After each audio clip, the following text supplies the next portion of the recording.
We've looked back at the last 50 years or so of the world's efforts to fight poverty, and we found three broad approaches that together have worked well and will help frame our advice to countries in the months and years ahead.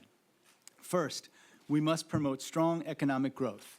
Second, countries must invest in people, especially in education and health. And third, countries must build social safety nets and protections against both natural disasters and pandemics to ensure that people don't remain trapped in extreme poverty. Today, I'd like to talk about the first part of our strategy, economic growth, especially in developing countries. Global growth is expected to be around 3% this year, just as we forecast in January.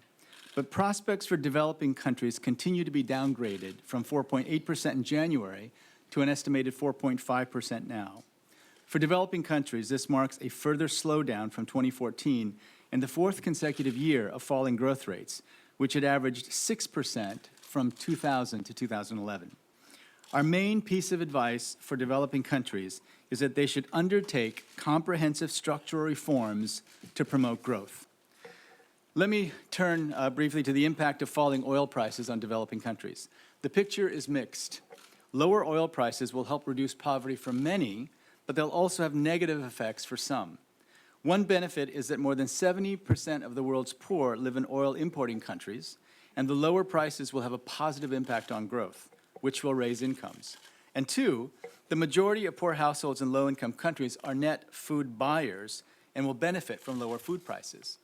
However, lower oil prices will also hurt some of the very poorest, who tend to be net food sellers.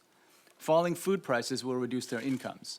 About 70% of the world's extreme poor live in rural villages and work as farmers or in informal jobs.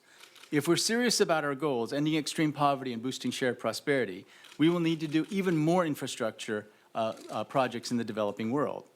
But alongside those projects, we need strong safeguards, and we will ensure that they will not only be put in place, but that we will implement them to the best of our abilities, and we will provide enough financial support to make sure that that happens.